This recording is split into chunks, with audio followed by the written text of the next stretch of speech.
Chapitre 32, Stochocratie.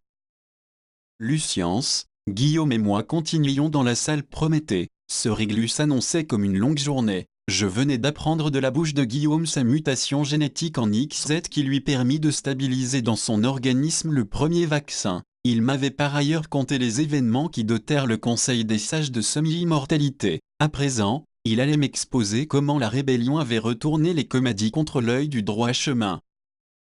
Avant que la guerre entre le country asiatique et le reste du monde n'éclatât, les services secrets indiens, le RAO, associés au renseignement chinois, le MSS, eurent vendu projet Comadisal pour rebâtir le monde d'après-guerre. Ensemble, ils se procurèrent même le texte intégral des 10 tables divines qui allaient régner sur la planète sans que le camp ennemi ne l'apprenne ni même ne s'en doute. S'appuyant sur son immense expertise en génétique et sur les conjectures de mort essentielles pour espérer simuler ses avancées sur le génome, le professeur Maritoré eut alors l'idée de se servir du texte des Comadis comme d'un cheval de Troie héréditaire. Tout d'abord, avec l'aide des meilleurs programmeurs de chez Google, ils élaborèrent un algorithme pour créer une autre interprétation du déicien. Vous l'avez bien sûr deviné, ce fut grâce à cette version de la langue divine que les futurs immortels découvriraient la vérité sur l'histoire de l'homme et seraient guidés pour revenir à la source et former ainsi la Trinité. Ensuite, il fallait graver génétiquement ces aptitudes pour que les futurs immortels, et seulement eux, puissent lire le déicien selon la seconde interprétation issue de l'algorithme. Pour ce faire, l'équipe du professeur Maritoré étudia longuement le gène Kibra, celui qui est principalement lié à la mémoire, et parvint à y inscrire de nouvelles informations. Outre la manipulation génétique, le plan du professeur était d'inventer une thérapie génique pour fixer les effets du vaccin 5, 3, M, 9, 1, 7, 3, R, N, 3, L sur les chromosomes liés à la vieillesse, ceux numérotés de 1 à 7 et de 10 à 20. 3. Pour arriver à ces fins, Duncan eut la brillante idée d'utiliser des molécules darwiniennes qui, génération après génération, fixerait le vaccin et corrigerait ainsi les chromosomes en question jusqu'à ce que naissent les premiers immortels de ces XX et XY.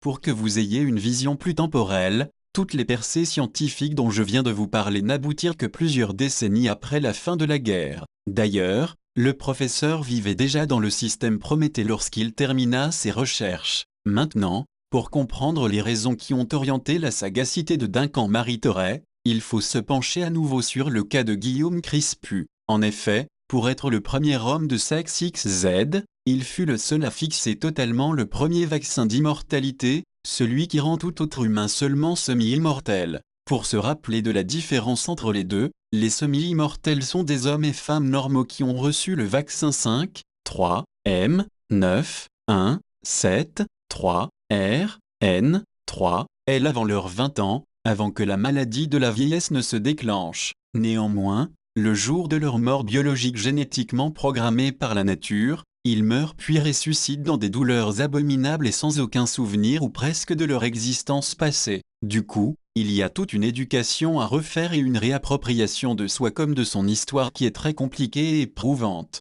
D'autre part, ces semi-immortels, sorte de race intermédiaire entre l'homme et le Guillaume, ne peuvent pas se reproduire. Si le professeur Maritoré avait traité l'humanité avec un tel vaccin, il aurait condamné cette dernière à disparaître dans la dégénérescence démographique et l'étiolement génétique. Les immortels purs, quant à eux, les Guillaumes donc, ne peuvent plus mourir de mort naturelle et auraient la capacité de procréer à travers la fécondation triple dont nous avons déjà détaillé le fonctionnement. Du moins, c'est ce que nous étions en train de démontrer dans la cité secrète. En sus de ces évolutions, l'homme nouveau utilise une part plus importante de ses capacités cérébrales, ce qui lui octroie un don de télépathie. Vieillesse. C'est alors qu'il comprit que la stabilité de l'immortalité était fonction de cette paire XZ. Il fallait donc qu'elle intervienne dans la reproduction de l'espèce pour altérer le code génétique et fixer à jamais le vaccin dans nos gènes. Bien évidemment, Duncan essaya de féconder un gamète femelle XX avec un gamète mâle XY et un autre XZ de Guillaume, mais cela ne donna rien. Avec cette nouvelle paire de chromosomes, nous avions changé d'espèce. Allez faire se reproduire un chimpanzé avec un humain, vous n'y arriverez pas, pourtant l'un est l'ancêtre de l'autre. Il fallait donc, pour qu'émerge la race de l'homme nouveau, la race du Guillaume, une reproduction triplée entre trois immortels, XX, XY et XZ. Ce fut à ce moment-là que lui vint l'idée de génie d'utiliser des molécules darwiniennes pour permettre à l'humanité survivante au jugement dernier d'accoucher des premiers immortels XX et XY. Effectivement, ce type de molécule génère une évolution en effectuant d'elle-même la sélection des gènes. Génération après génération, elle allait engendrer chez l'être humain une recombinaison de son génome pour y fixer la thérapie génique issue du vaccin 5, 3, M, 9, 1, 7, 3, R, N, 3. Elle apparaîtrait ainsi au fil du temps des personnes de plus en plus âgées car leurs chromosomes infectés par la maladie congénitale de la vieillesse seraient progressivement et héréditairement guéris. Viendraient ainsi aléatoirement au monde les premiers immortels, mais toujours en petit nombre. Cette méthode ne pouvait fonctionner que sur de grandes populations car ses probabilités d'aboutissement étaient infinitésimales. C'est pourquoi les molécules darwiniennes furent relâchées en surface et non au sein des maigres populations rebelles principalement composées de semi-immortels stériles. Après avoir dispersé en surface les molécules darwiniennes, comme naîtraient seulement des immortels XX ou XY, ils ne pourraient pas se reproduire car leur alter ego de sexe XZ ne serait pas présent. Dès lors, nous sommes en droit de nous demander pourquoi. Oui, pourquoi ne pas programmer toute l'humanité à changer de race avec l'aide des molécules darwiniennes? Pourquoi ne pas introduire aussi des immortels XZ pour que la race guillaumienne puisse procréer? À ce paradoxe de Marie-Thorey, il y a plusieurs réponses. Premièrement, il y a celle, purement technique et stratégique, fournie par le professeur. Malgré tout son savoir en génétique, il ne pouvait pas faire que les yeux des XZ aient une autre couleur que l'orange car cette spécificité était directement conditionnée par le chromosome XZ. Le Conseil des sages, à cause de Constantin, connaissait cette caractéristique et aurait alors ordonné la mort de tous les nouveau-nés au regard ensoleillé. Cette situation aurait supposé l'existence de la résistance triasiatique et aurait donc poussé la politique commerciale à intensifier ses recherches. Tout cela aurait pu mettre en péril la révolution planétaire insidieusement en cours. Admettons que cette raison fût la bonne, je pense cependant en avoir compris une autre lors de ma discussion avec l'émetteur sur la bête de Tambagelam. À la lumière de la relation paternelle ratée entre Duncan et Constantin, je crois que le professeur s'est partiellement remis en cause vis-à-vis du droit qu'il s'octroyait de changer aussi radicalement l'humanité. Lui qui avait toujours été contre les religions et les hypothétiques dieux qu'elles adorent, il ne pouvait pas à son tour se comporter comme tel, autoritaire, impérialiste et absolu. Il me semble donc qu'avec la stratégie finalement adoptée, il remit à l'humanité les clés de sa destinée. Quoi de plus démocratique que d'avoir tiré au sort les immortels comme Lucience, moi et d'autres peut-être, qui choisirent quel avenir proposer à la civilisation. Finalement, le hasard fit bien les choses car le choix de Madame Rimpoche, malgré ses liens étroits avec le pouvoir de l'Odyssée, se porta sur l'espoir et la vie éternelle en ralliant la cause de Duncan Marie-Thorey. Si son dessein du monde n'était pas en adéquation avec la volonté humaine,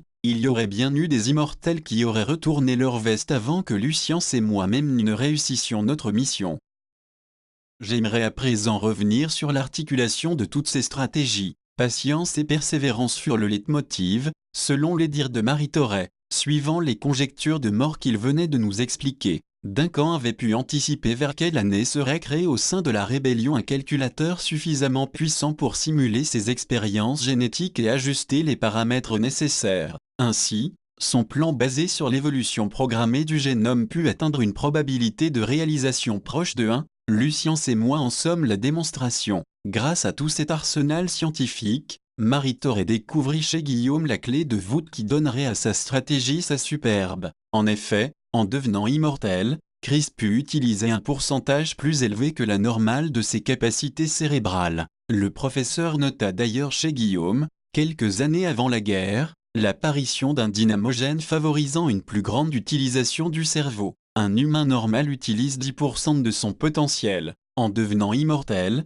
Chris put atteindre 25% et, chose plus étonnante encore, Duncan nota que l'utilisation des 10 derniers pourcents développa un don de télépathie directement lié à une mémoire spécifique du subconscient. La mémoire génétique résiduelle, la mémoire la plus profonde, la mémoire directement liée au gène Kibra. En analysant les nouvelles capacités de Guillaume, il put développer les émetteurs télépathiques avant le jugement dernier et les tester sur Chris Pugh. Ce fut alors pendant la guerre, au milieu du chaos, que la Triasie bombarda une bonne partie des territoires mondiaux pour y dissimuler sous les graves à ses émetteurs. Comme Marie Thorey avait pu l'expérimenter avec Guillaume, ces relais télépathiques produisaient tous les signaux cérébraux essentiels pour libérer la mémoire génétique résiduelle des immortels. Je vous invite à deviner la suite. Marie Thorey parvint à implanter dans ses molécules darwiniennes les modifications du gène de la mémoire pour lire sa version du déicien. Il y avait aussi associé la thérapie génique issue de son premier vaccin. À l'aide du supercalculateur qui fut développé plusieurs décennies après la guerre, il put projeter ses expériences dans un simulateur génétique spécialement conçu à cet effet. Grâce à cet outil visionnaire, il réussit par itération à ajuster ce qui devait l'être sur les molécules darwiniennes pour finalement atteindre la probabilité 1, la certitude que naîtraient les immortels XX et XY en question. Ces derniers seraient capables de lire la seconde version du déicien et de retrouver les bases rebelles à l'aide des émetteurs télépathiques déjà implantés un peu partout sur la Terre durant la confusion du jugement dernier. Ces derniers permettraient aux immortels à naître de libérer leur mémoire génétique résiduelle pour qu'ils puissent lire la version rebelle du déicien. La boucle était bouclée, les molécules darwiniennes furent disséminées sur les principaux foyers de population par divers moyens discrets en 122 PC, l'humanité avait alors reçu les clés de sa destinée. Il se peut qu'au cours de l'ère comadissale des immortels furent tués par l'ODC, que d'autres collaborèrent avec le Conseil des Sages, ou encore que certains vécurent cachés des décennies durant, effrayés de se voir assimilés à des déviants. Ce que je sais, c'est que parmi tous ces élus, messies, immortels, appelez-nous comme vous le voulez, nous sommes deux, Lucience et moi, à avoir accompli le dessein du professeur Marie Thorey. Je ne sais pas si nous sommes un échantillon représentatif de la population mondiale, mais pour le moins, nous représentons une expérience aléatoire qui opta pour un destin au nom de l'humanité.